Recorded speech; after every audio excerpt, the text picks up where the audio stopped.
الحمد لله نحمده ونستعينه ونستغفره ونعوذ بالله من شرور أنفسنا ومن سيئات أعمالنا من يهده الله فلا مضل له وما يضلل فلا هادي له وأشهد أن لا إله إلا الله وحده لا شريك له وأشهد أن محمدا عبده ورسوله وبعد خير الحديث كتاب الله وخير الحدي حدي محمد صلى الله عليه وسلم وشر الأمور محدثاتها وكل محدثة بدعة وكل بدعة ضلالة وكل ضلالة في النار.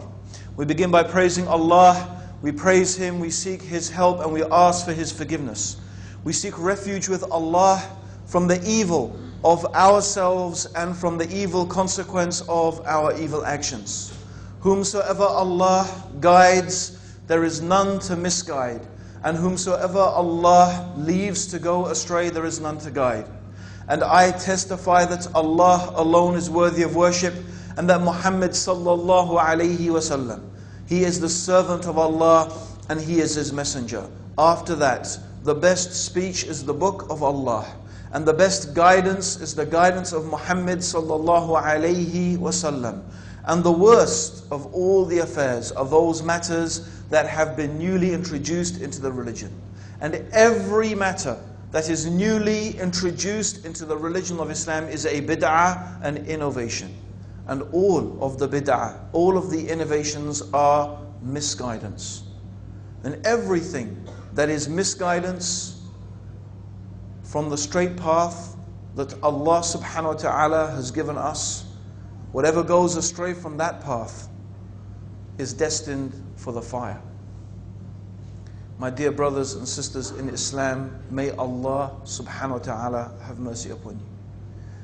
Again, Allah subhanahu wa ta'ala in His infinite mercy has allowed me an opportunity to talk to you and to share with you some of my knowledge about this beautiful and this noble religion that Allah subhanahu wa ta'ala has given us, this perfect religion, this way of life, this deen that Allah subhanahu wa ta'ala has chosen for us and perfected for us and completed for us. And surely Allah subhanahu wa ta'ala will not accept any other way of living, any other way of life, any other religion except the religion of Islam. So whoever chooses a path other than the path of the believers, and whoever chooses for themselves a way other than the way of Muhammad sallallahu alayhi wasallam, then without doubt their ultimate destiny must be the fire of hell. And what is it, my brothers and sisters, that Allah subhanahu wa ta'ala is going to weigh up for us on the day of judgment? What is it that is going to be the cause after the grace of Allah subhanahu wa ta'ala? After the grace of Allah, after that, what is going to be the cause for us to enter into paradise? What matter is it that will cause people to be at different grades and different levels in Jannah? What is it that will cause us to have this beautiful abode, this eternal place of rest and peace and happiness? Except our deeds, except our good deeds, except the actions that we do seeking the pleasure of Allah subhanahu wa ta'ala according to the guidance that was given to Muhammad sallallahu alayhi wasallam. It is actions, brothers and sisters, that Allah subhanahu wa ta'ala has ordered us with. Islam is the religion of action. It is the religion of deeds. It is the religion of doing. And this is what we're going to be reckoned for and reckoned with on the day of judgment. The good deeds in one scale and the bad deeds in the other scale. That is it. So whoever's scale of deeds is heavy with good, huwa fi 'ishatil radiya, they will have a beautiful and a pleasant life. But whoever's scale of deeds is heavy with evil, then they will go to the hellfire.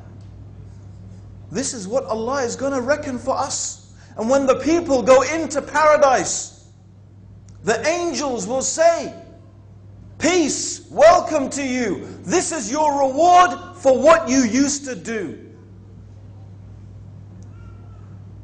We have a saying. We have a saying, we all know the saying. And the saying goes, actions speak louder than words. Actions speak louder than words. Talk, brothers and sisters, is cheap. Talk is cheap because anyone really can flap their mouth and waggle their tongue. Anyone can do that. It's cheap and it's easy to talk. But in fact, those people who have knowledge and those people who have understanding, they know and they realize that in fact, my brothers and sisters, speech is something dangerous. Speech is something we should take care of. There is a long narration where the Prophet ﷺ is explaining to Mu'adh ibn Jabal. Mu'adh ibn Jabal, whom Rasulullah ﷺ, he sent him to be the governor of Yemen. Mu'adh ibn Jabal, that great companion. And he was talking to Mu'adh. And the Prophet ﷺ loved Mu'adh. And he used to advise Mu'adh. And he was explaining to Mu'adh ibn Jabal about Islam, about the benefits of charity, about the benefits of fasting, about the benefits of praying late in the night. And that the peak of this matter was jihad, the struggling in the path of Allah subhanahu wa ta'ala. And then he said to Mu'adh, "O Mu'adh, do you know what is the controlling of all of that? Do you know what will control all of that?" He said, "Allah and His Messenger know best." The Prophet ﷺ said, "Control this. Control this." And he held his tongue, ﷺ. And Mu'adh ibn Jabal said, "O Rasulullah, will we be held to account for what we say?" And the Prophet ﷺ said, "O Mu'adh, may your mother be bereaved of you. Is there anything that topples people on their faces into the hellfire except the harvest of their tongues?" Is there anything that topples the people on their faces into the hellfire except the harvest of their tongues? Subhanallah. Talk is not only cheap, brothers and sisters. Talk is dangerous.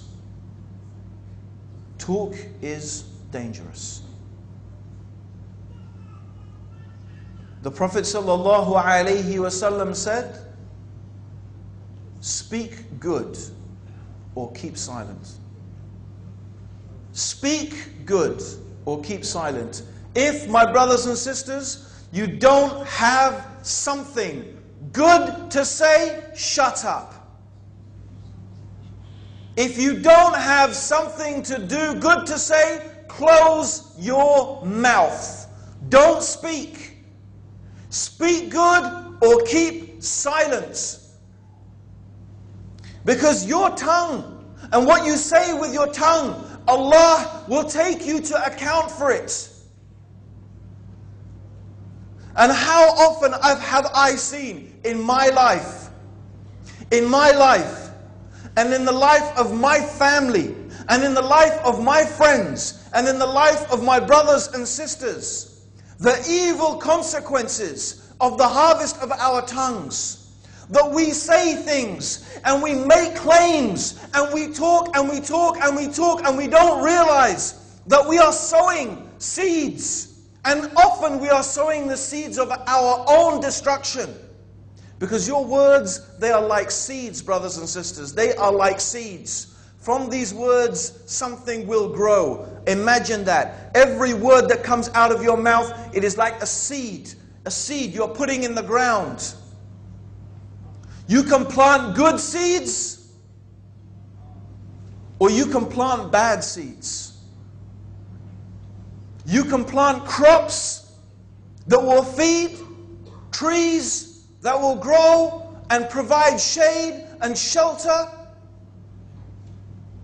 These are like the good words. And Allah subhanahu wa ta'ala, He gives the example of the goodly word. The goodly word. He gives this example in the Quran of the goodly word.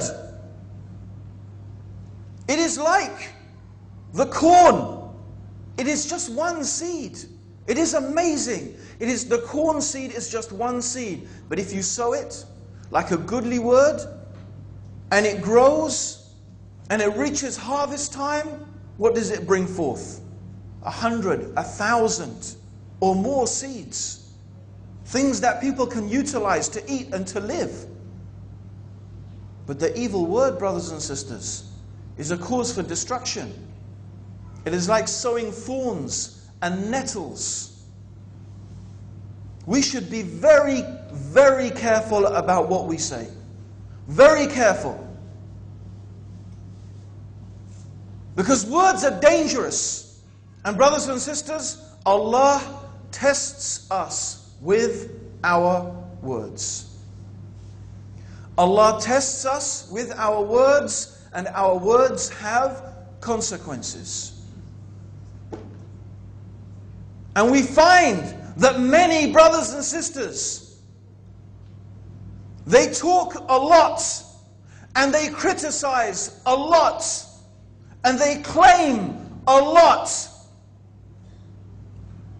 But they are not equal to their claims. And they often, while they criticize, have faults themselves that are more severe. And often you find that when Allah tests someone, and that is a fact, if you criticize a sister, because she has a problem with polygamy, or, as you may claim, she is not fulfilling her responsibilities to her husband or to her parents, or she is such and such person and this and that person, criticizing that sister maybe behind her back. And the same with the brothers. You make an accusation, a criticism. Believe me, Allah will test you with your words. Allah will test you. The very same thing that you criticize them for, Allah will test you. Allah will test you to see if you are true to what you say. This is the fact. And sometimes, alhamdulillah, you'll prove worthy. The things you talked about, you were sincere about it, and you were true to it. So alhamdulillah, you'll pass the test. But how many people have I seen fall by the wayside? How many tongues waggling and criticizing, and so busy looking at the faults of their brothers and sisters, but they didn't look at themselves. They were so busy criticizing, they didn't even look at themselves to see what is in their own hearts, to see their own deficiencies, their own inadequacies. They didn't even know their own strengths and weaknesses. So quick to blame, so slow to take blame. And then when Allah tried them with their words, they proved wanting. And they fell into the same fitna that they used to criticize other people for. How many times have I seen that? How many times an evil word against your brother reaps consequences for years? And I will tell you, I'm telling you something from my own life. Not to expose to you my sins and inadequacies, but to warn you of something I know personally. Of a word can have a devastating effect. a devastating effect. Alhamdulillah, when I first became Muslim, Allah subhanahu wa ta'ala blessed it to make it very easy for me to pray in the night time, to stand for tahajjud. And one day, I was invited to go on a walk, a sponsored walk. We walked from Bradford to London. It's 250 miles. In fact, the same distance from Mecca to Medina. This walk was taking us 2 weeks, and on the way, every night we stopped in a mosque and we were raising awareness about a charity organization. And this, by the way, brothers and sisters, I want to warn you about.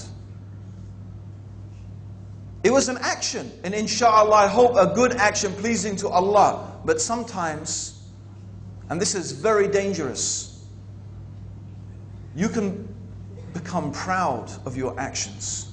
You can feel proud of yourself. You think you are so good. You think you are so great. Look what I am doing. Look how much I am doing. And look how little you are doing. And so one night we stayed in the mosque. And in the mosque, there were some brothers who were on tabligh. They were on tabligh, from tabligh jama'ah. And I, anyway, had some issues with them from before. However, we had to get up early in the morning after Fajr to start our work. And the brothers from tabligh, what did they do?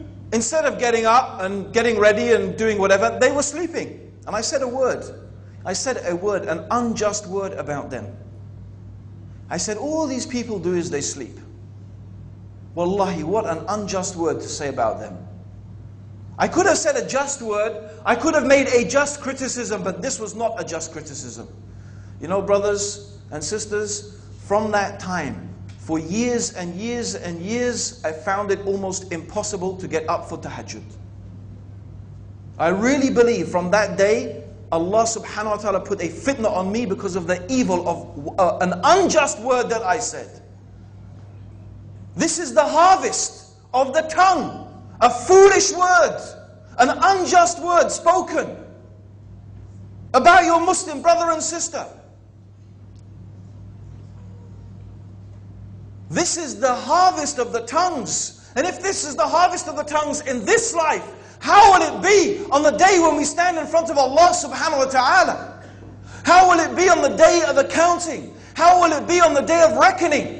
When we will have to pay for every single thing that we have done. Every abuse that we have suffered or caused to suffer our Muslim brothers and sisters. We will have to pay them. We will have to pay them. And we won't be paying them with money because we won't have any money. It'll be too late to apologize. It'll be too late to make amends. No. We will have to pay with our deeds. Our good deeds will be taken away and given to those people that we abused. Given to those people that we backbit. Given to those people that we slandered. Given to those people against whom we did injustice. And if we don't have any good deeds left, we will have to take their sins. And then, it's only after that, by the way, the deeds will be weighed. First is the accounting. Words, brothers and sisters, are dangerous. Be careful what you say. Be careful what you say. Be careful what you say. Talk is cheap. If you are going to speak, if you have to speak, let good come out of your mouth. Let good come out of your mouth. If you haven't got something good to say, be quiet. What Allah wants from us are actions. What Allah wants from us is action. And action here means actions of worship. Actions of worship. This is what Allah wants from us. Ibadah. Amal. And the amal here means worship. actions of worship to Allah subhanahu wa ta'ala. This is what Allah wants from us. But these actions have some very, very important prerequisites. In order for our actions to be accepted to Allah subhanahu wa ta'ala, we need some very important conditions to precede it. Number one is true and complete iman. This is not an action that must be mixed with shirk. It is not an action that must be mixed with kufr. The second thing is we need sincerity. Oh brothers and sisters, we need sincerity. We need ikhlas. Our actions are of no good if they are insincere. Mountains of actions, mountains of deeds of worship will be of no benefit if they have not been done sincerely for the sake of Allah subhanahu wa ta'ala. And we remind myself and yourself, brothers and sisters, of that hadith. We all know it, but we need to hear it. Even if we heard it every day, it wouldn't be enough for us. If we woke up and this is the first thing we read of our day, alhamdulillah, it would be good for us. And this is about the first three people to stand in front of Allah on the Day of Judgment. The first three people to be taken to account by Allah on the Day of Judgment. The first one is a man who used to give charity, or the first one is the man who used to fight jihad. Jihad. He used to fight in the path of Allah. Jihad. And we know that is the most excellent of the deeds. And there is nothing that compared to it. If you sat in the mosque and you prayed, and you fasted, and you gave charity non-stop, it wouldn't be the equivalent, or that might be the equivalent of fighting jihad. But who could pray and fast and give charity non-stop and be in the mosque while a person is fighting jihad? It's not possible. You couldn't do it. Meaning there is no deed comparable to it. So there is a man who went to fight jihad. And when he stood in front of Allah subhanahu wa ta'ala, Allah asked him, Allah questioned him, what did you do with the bounties and the favors that I bestowed upon you? And this man said, oh Allah, I fought jihad in your path until I was slain a martyr. And Allah will say to him, you lied. You lied. You fought jihad so the people will call you brave, and the people will call you a fighter. And they called you that. And Allah will order him to be dragged on his face into the hellfire. And then another man will come. This man used to give charity. He used to spend in the path of Allah. And Allah will question him, what did you do with the favors and the bounties that I gave to you? He will say, oh Allah, I spent charity in every place and every cause that I could for your sake. And Allah will say to him, you lied. You spent charity so that the people will call you generous and charitable, and they called you that. And Allah will order him to be dragged on his face into the hellfire. And then another man will come. A man who learned to recite the Quran, and he learned religious knowledge. And Allah subhanahu wa ta'ala will ask him, what did you do with the favors that I bestowed upon you? And he will say, oh Allah, I learned your book and recited it. And I learned religious knowledge and taught it for your pleasure. And Allah will say to him, you lied. You learnt Quran so the people will call you a reciter. And you learnt religious knowledge so the people will call you a scholar. And they called you that. And he will be ordered to be dragged on his face into the hellfire. These are the first three people who will be brought and accounted by Allah subhanahu wa ta'ala. And they are the best of the deeds. Jihad, giving charity, learning the Quran and memorizing it, and religious knowledge and being a scholar. Yet, my brothers and sisters, they did not do it for the pleasure of Allah. They were not sincere in their actions. They did their actions to show off. They did their actions to get praise. They did their actions to get admiration from others. They sought the pleasure not of Allah, but of other people. So whoever does that on the Day of Judgment, Allah will say, go and seek your reward from those people for whom you did those actions for.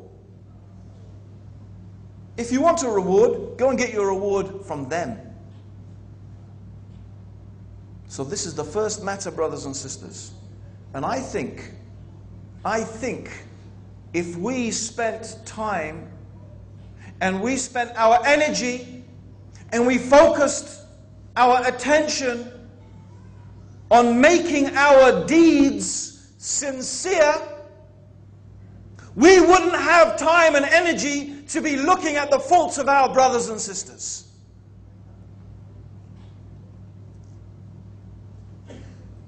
Blessed is the one who is so preoccupied with his or her own faults that that person doesn't have time to see the faults in others.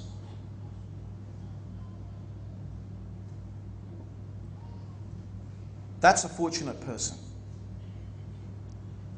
Sincerity, brothers and sisters. Who can achieve that first? That is our goal, to be sincere, to do it for Allah's pleasure. But that is not enough for our actions to be accepted. The third is that the action has to be correct. It's not enough that our actions are sincere, but our actions have to be correct. They have to be according to the Sharia. They have to be according to the Sunnah of the Messenger sallallahu alaihi wasallam. They have to be, if Allah is going to accept them as actions of worship, for which we are going to get rewarded, they must be actions that Allah has approved of. And therefore, it is essential that before any action, we need ilm, we need knowledge. Knowledge precedes action. Before action comes knowledge. We have to study, we have to know what the Sharia requires of us, what Allah wants from us, brothers and sisters. What does Allah want from us? What actions does Allah expect from us? What are the ibadat that Allah requires from us? And that needs knowledge. That means we need to study the book of Allah. That means we need to study the guidance of the Messenger sallallahu alaihi wasallam. And we need to look into the example of the companions and the scholars who took from them and learned from them. And what is important also in respect to this matter is to know which actions are more important and which actions are less important. We need to know the superiority of the actions. We need to know which one takes precedence over what? For a simple example that I'm sure we are all familiar with. A simple example which I'm sure we all are familiar with is that we all know that the obligatory actions are more important and take precedence over the supererogatory actions. If we are busy spending our time doing supererogatory actions, but we have neglected the obligatory actions, there is something wrong with our actions. There is a deviation and a misguidance in it. A man spends all his night, he doesn't sleep. He spends all his night praying, tahajjud. But he sleeps during the day and misses his fard. This is not correct. This is not correct. This is misguidance. And there are many people who do not understand this issue, and they have confused this issue. And they are busy doing supererogatory actions, but they have neglected many things that are more important than it. And this could be a cause for our actions to be not accepted. This is why knowledge is so important. And we need to take time and we need to spend time studying and seeking knowledge. And the truth is, my brothers and sisters, there are many people, perhaps in this room, perhaps not, but certainly amongst the Muslims, there are so many people who are so occupied with the dunya, with their jobs, with earning money. And this is money that is beyond their needs. It is money that is beyond their requirements. They work and then they do more work. And even though they have money, they work to get more money and more money. That itself is not a problem. That itself is not a problem. But it is a problem when these people neglect their worship for Allah. They neglect to worship Allah. They neglect to learn the basics of their religion. They don't know the obligatory from the recommended. They don't know what Islam requires of them. They don't know the fundamentals of their aqidah, of the belief that the Muslim should have. They are ignorant of the most basic affairs of being a Muslim. But they are spending their time and their energy pursuing wealth.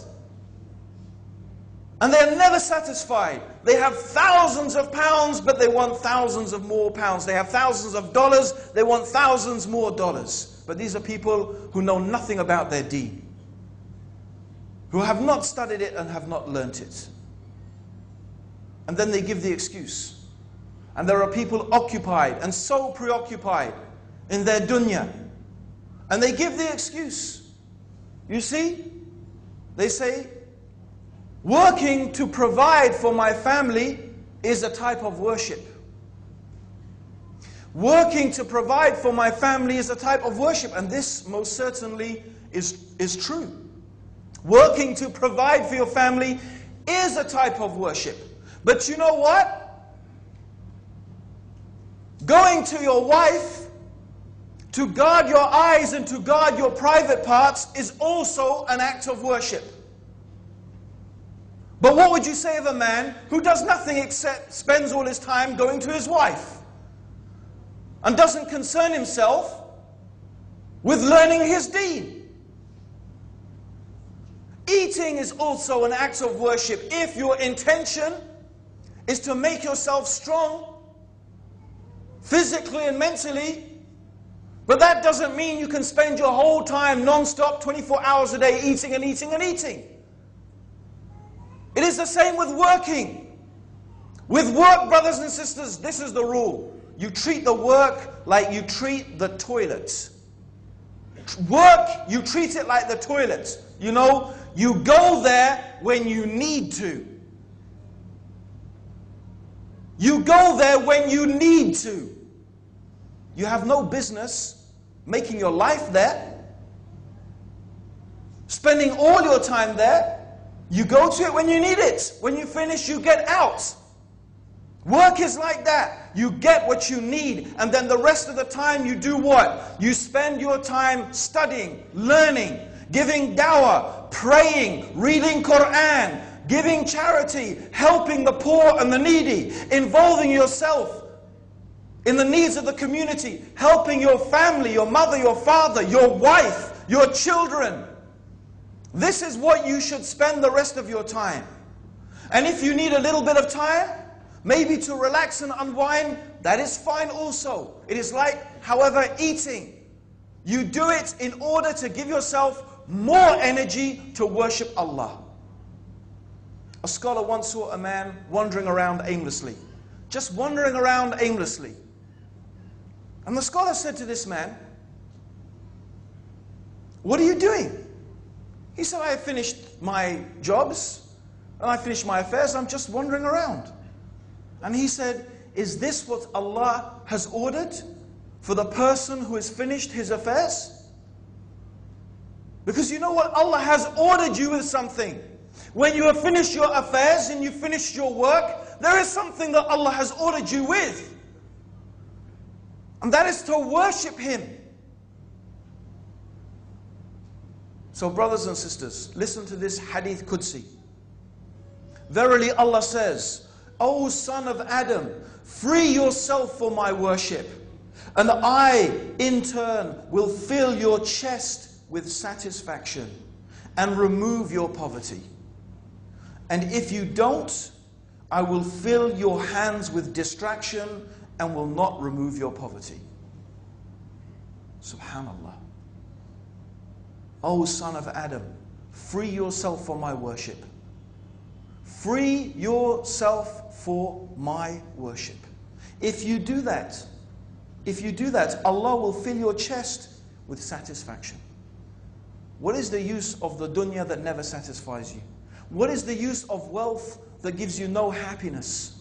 You just accumulate it and accumulate it. Things that you get them, but they do nothing for you. They bring you no happiness, no satisfaction, no contentment. In fact, you just spend your time pursuing more of them. This is the true poverty. This is the true poverty. If you do not free yourself for the worship of Allah, then definitely Allah subhanahu wa ta'ala is going to fill your heart with distraction. And this is why you see the people who are far from worshipping Allah. They are always distracted. You never find them really people who are truly happy and content. They are always depressed. And even when they are happy, it is an artificial happiness. And although they may have riches, in fact, they have poverty.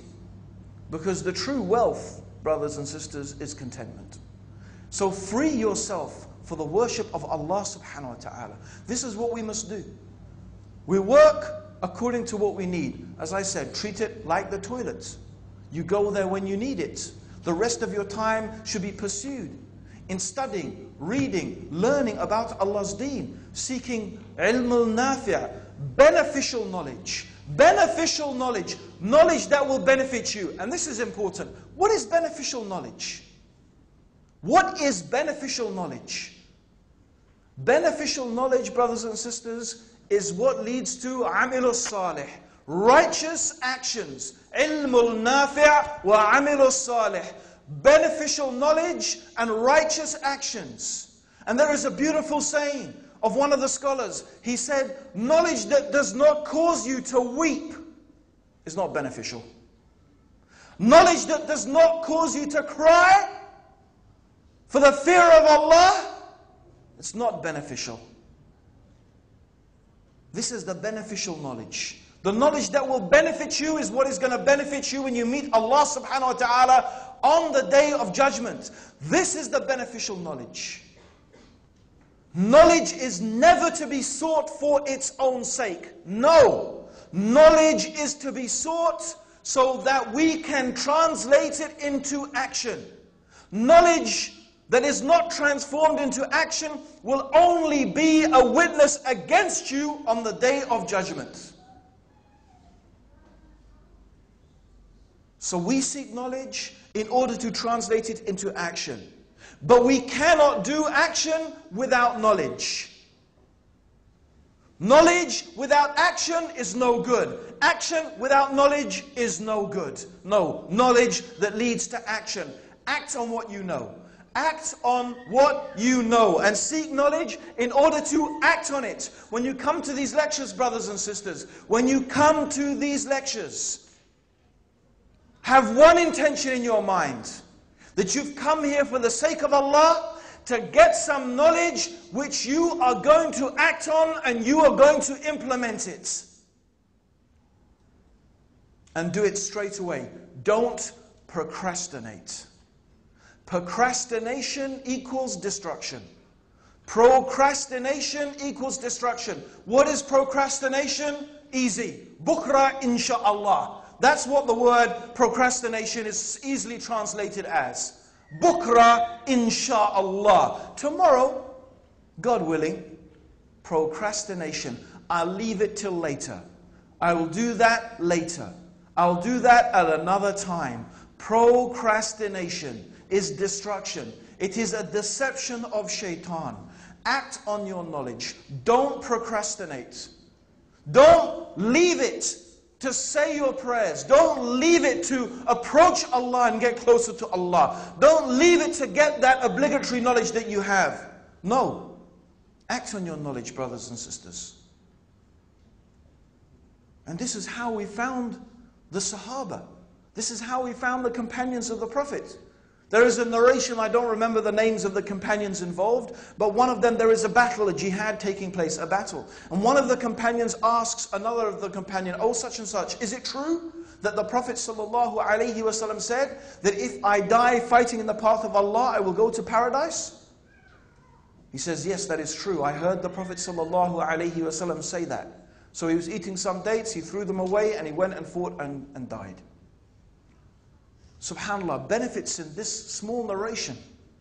First of all, he had some idea that there was a saying of the Prophet ﷺ. But you know what he wanted to do? He wanted to authenticate it. He wanted to make sure that this really was from the messenger. Let me see, did Muhammad ﷺ really say this? Is this really from the deen?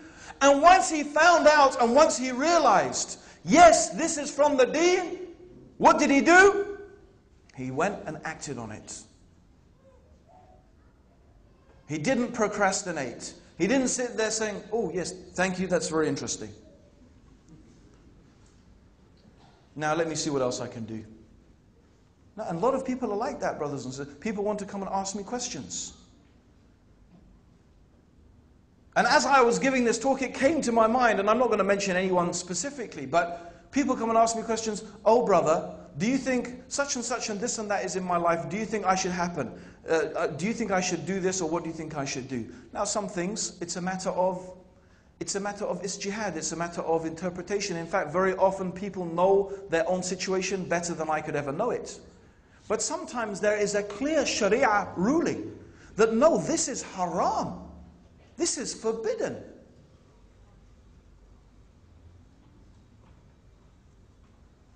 Now, I wonder how many people who come to me and ask me a question and I say, no, this is haram.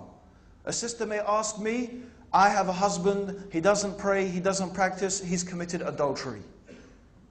From the opinion and the understanding, what I know is that a person who commits adultery has to divorce his wife. It is haram for them to remain married. It is haram. Has to divorce his wife. So now you've asked the question, you got the answer, now act on it. Do I have to wear hijab? The proof is this and this. Do I have to grow my beard? The proof is this and this. Act on it. Don't procrastinate. Because if you leave it, you'll leave it, and believe me, it'll get harder and harder to do it. Anyone ever did anyone ever do any high diving? Did anyone? No. Okay. Well, I used to do high diving. When I was young, I used to do high diving. And they used to have this board, I don't know how high it was high. Maybe, I don't know, 20 meters. It was very high. And we used to, me and my brother and my friends, there were actually 3 boards. There was a little bouncy board, that was easy, bouncy, bouncy, splosh, okay? Then you had the other one, okay? That was about, maybe that was a 5 meter, 12 meter board, I don't remember. And that had a bouncy board on it as well. It was very easy just to jump off the concrete bit. If you had a bit more guts, you'd bounce off the bouncy bit, okay? But then the other board, boy, that was high. That was high up. Okay, and you look at it and you'd spend half an hour looking at it and say, yeah, I can do it, I can do it, I can do it. It's not that far, it's not that far. So eventually, you walk up, you get up there, and then you walk to the edge, and believe me, everyone looks like little ants crawling around. And then not only do you look down on the pool, because the pool is clear, you look down to the bottom of the pool, which of course is another 10 meters, right? And suddenly you think you're up in space. And you're thinking, if I move this way or that way, my back is going to split open, it's going to hurt for a week. And believe me, the more you look and the longer you look, the harder it gets. And the time you usually do it is when you walk up, you know what you have to do. You walk up, you stand on the edge, you look up, and you just jump. Well, you don't jump, actually. You let yourself fall and you dive. That's when you'll do it. But you know, when you procrastinate, most of the time, you'll chicken out. And you know what? Everyone is looking at you. They're all looking at you. Is he going to jump? He's gone up. You know, they're seeing, everyone's going, is he going to do it? And then you chicken out and you walk down, everyone goes, oh, yeah. Like that. And you have to take the embarrassment of walking all the way back down and bouncing off the bouncy board. In fact, even when you chicken out of the top one, you don't even have the guts anymore to do the second one. You have to go back to the little bouncy board on the bottom. Really? And it's true. And that's true for a lot of things. A lot of actions. And that's what happens when we procrastinate. Sure, sometimes you think about it, you calculate it, and you still do it. But most of the time, it doesn't work like that. So actions is what we need. Actions which are sincere, and actions that are based on knowledge, that are based on a clear understanding of the Sharia. Now there's one final thing I want to talk about. There's one final thing that I want to talk about. And that is really the actual title. Actions speak louder than words. I want to spend just a little bit of time reminding ourselves of something. That it is much more often the things that we do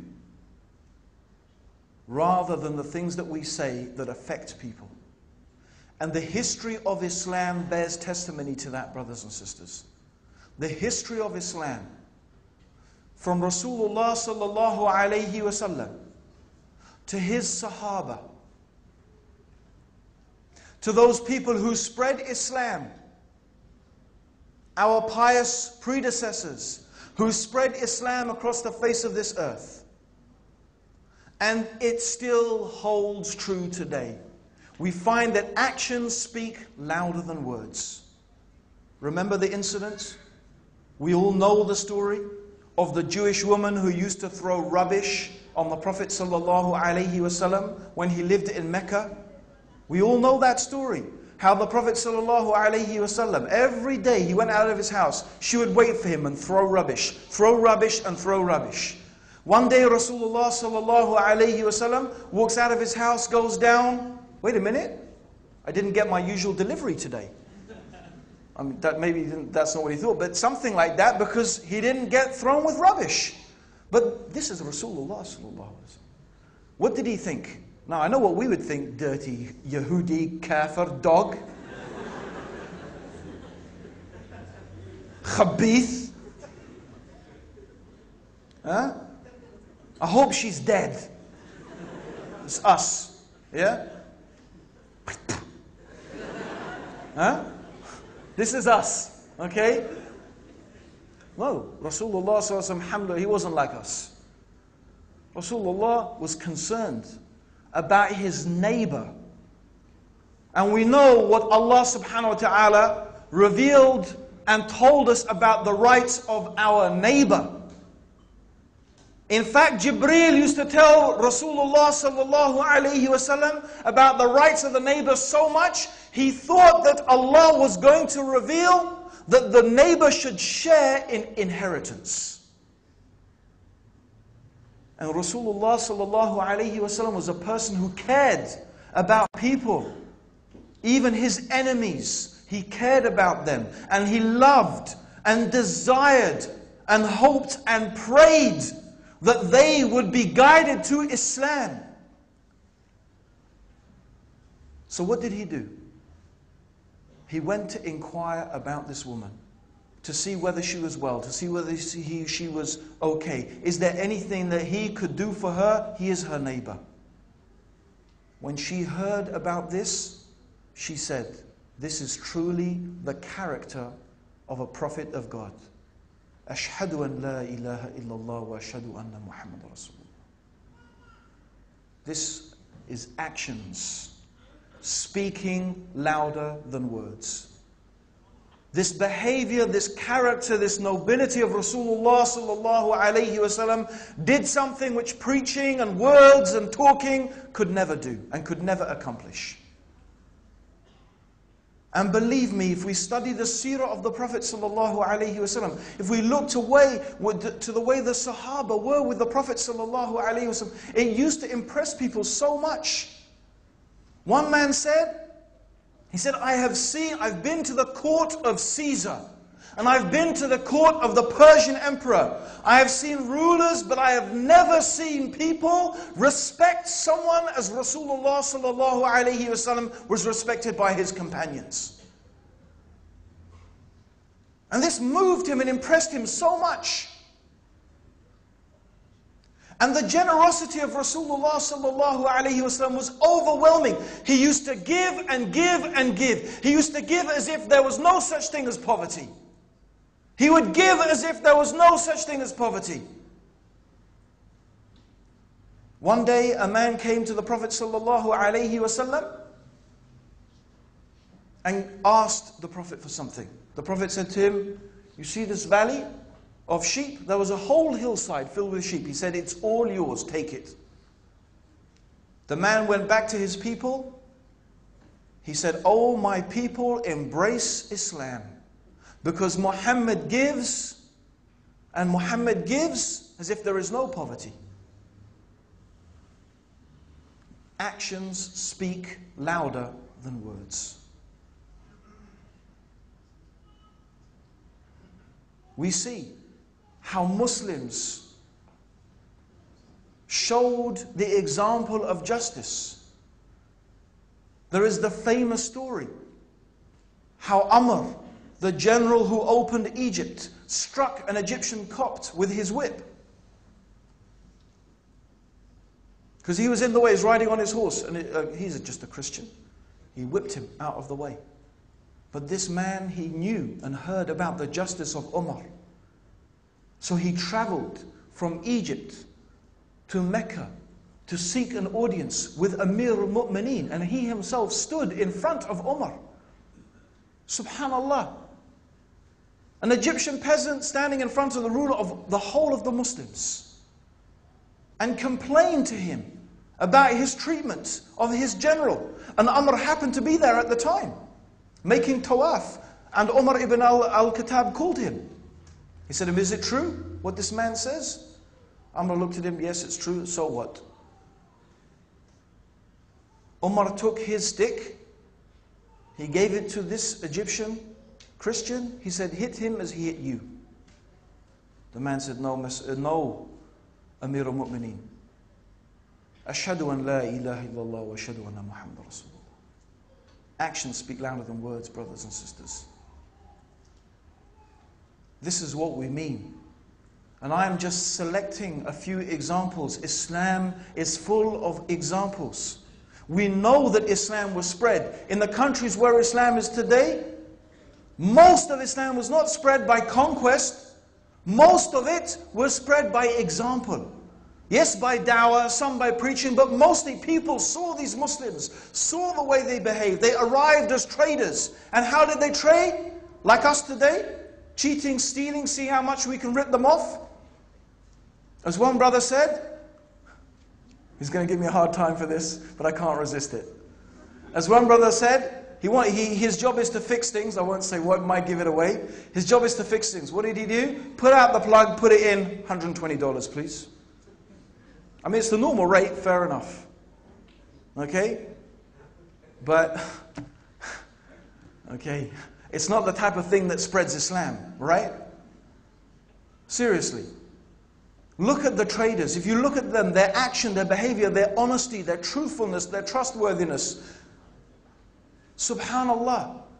Subhanallah, this is the thing. And there was enough. The people didn't need to hear, what is your religion? They said, I want to follow your religion. I want to follow your religion. I tell you an example from my own life, where action spoke louder than words. I could give you many examples. Many examples. I remember my cook, when I used to live in Egypt, I remember my cook, Ibrahim, may Allah subhanahu wa ta'ala have mercy upon him. I used to see him as the kindest, sweetest man, subhanallah. And being Easter, it's quite appropriate, this story, okay? At the time, it was very difficult to get Western things in Egypt. when I lived there, and my mum had bought these Swiss chocolate Easter eggs. And there were all these little Easter eggs, and she put them in this big basket in the kitchen. Big mistake, okay? And she put them in the basket near the door, and me and my brother, of course, you know, we'd just take one and think, yeah, it wouldn't make any difference, and we'd take one, you know, and like just before Easter arrived, there was like 2 left. We had totally demolished them. I don't know how my mum didn't see it, but one day she came in and said, "Where are all my Easter eggs? Anthony, did you do it?" "No, it wasn't me." "Duncan, did you do it?" "No." So my mum went to talk to Ibrahim, the cook. This is Ibrahim. He loved us so much. I don't know why. We were horrors. But he loved me and my brother so much. You know what he did? He took blame for it himself. He took blame for it. Subhanallah. This kind, sweet man. Stuck in my mind. He's Muslim, and he's the guy I used to see praying. Subhanallah. Actions speak louder than words, brothers and sisters. And subhanAllah, I could give you many examples. Brothers that and I tell often brothers this, or sisters, when we're having a discussion. I remember many years ago, I was having a discussion with someone. We were having a debate about Shia Sunni Shia debate. So the brother was very, very insistent. "No, the Shia this and such. And I was saying, "No, they're not, and you shouldn't say that, and they're Muslims and such and whatever." So he took me out to dinner, and he bought this sheikh from Saudi. So he was going, the brother was going, "Go on, sheikh, tell him, go on, sheikh, tell him." Like this, okay? So the sheikh's just saying, "Mustafa, calm down. So the sheikh starts, "Brother Abdurraheem," and so he says a few words. Before it, you know, I'm just saying, blah, blah, blah, this and that, this and that. He says, "Yakhi, alhamdulillah, it's no problem. Let's just enjoy our food." Subhanallah, I was so impressed with his adab, his akhlaq. I was so impressed. I thought, subhanallah. You know, when I read the Quran, and I read what Allah subhanahu wa ta'ala said about the believers, how they say peace to the ignorant, subhanallah. I was so impressed that I thought, no, now I want to know what this guy has to say. I want to know what he has to say. I wish I had listened to him, because I was so impressed with his manners. Actions speak louder than words, brothers and sisters. That is something that we have to understand. Let us be very careful about what we say. Alhamdulillah, let us also be careful about what we do. But let us concentrate our efforts, brothers and sisters, on worshipping Allah subhanahu wa ta'ala, in directing our attention to learning Allah, to learning His deen. Let us reduce this criticism of each other, this backbiting of each other. And I have to mention something. I feel I'm sorry, I have to mention this. I gave a talk yesterday, and some people seem to be confused about my talk. And of course, I was mentioning, as you know, those of you who listened to it, I was trying to point out the fact that Islam has encouraged and honored the woman as a mother and as an obedient wife. And I mentioned, and I stand by it, that it is very sad to see that some brothers and sisters have this attitude, we're going to have 1 or 2 kids. And that we're going to leave it at that. And then some information came to me today that there are some, almost immediately, one sister started receiving criticism. "Oh, you sister, you see you've just got 2 kids. Why are you having more?" Yet this sister is doing something which no other sister can do. She is teaching tajweed. And the reason that she doesn't want to have more kids is because if she gets morning sickness and she's looking after the kids, she is not going to be able to teach tajweed. Are we on the same planet here, brothers and sisters? I'm not quite sure. Because what we were talking about was being defeated by the mentality of the kuffar. Their mentality is that we have 1 or 2 kids. Why? So we can enjoy the dunya. Because we as women don't want to be oppressed by that. But this is something from the deen. How did you get confused about what I was saying? And then I thought about it and I realized that what the real reason is, brothers and sisters, is this sickness in our heart that we've got. We love to talk a lot. We love to criticize others. We love to pick at their faults. But I wonder how those sisters who criticize that sister, I wonder how their actions are. I wonder what things they are doing themselves to help Allah's deen, to make the word of Allah subhanahu wa ta'ala the highest. Because I don't think that if someone had sat down and thought about my talk, they would have got confused about that. But this is symptomatic, brothers and sisters. And by the way, this is a sickness that so many of us have. And it's not just, the sisters. No, it's very widespread. So let us concentrate, brothers and sisters, on worshipping Allah. Let us concentrate on purifying our hearts. Have you reached khushu' in your prayer? Do you stand in front of Allah as if He's seeing you, as if you're seeing Him? Although you can't see Him, you know He is seeing you. Can you pray 2 rak'ah? Tell me honestly, can you pray 2 rak'ah? As if it's your mi'raj? Have we even learnt the fara'id? How is our emulation of Rasulullah sallallahu alayhi wasallam?